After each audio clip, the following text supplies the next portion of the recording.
Paris, Damien. La ministre de la Culture, déjà candidate la dernière fois, s'exprime dans la tribune dimanche. Sa priorité, un meilleur partage de l'espace entre les voitures, les piétons et les vélos. C'est un sujet. Julien Gall.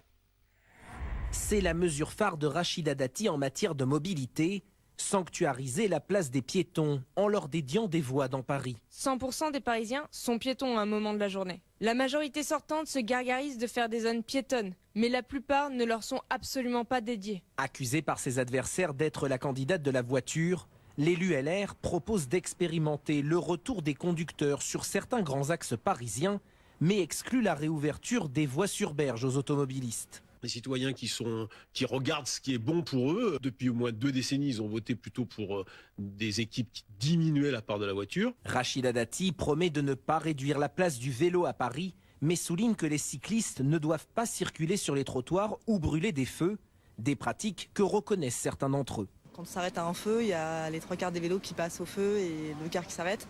Les automobilistes ne savent pas trop quoi faire non plus avec les cyclistes. Les piétons sont un peu au milieu de tout ça. C'est quand même un peu l'anarchie. La candidate de la droite propose aussi de transformer les berges de la Seine en grand parc urbain patrimonial.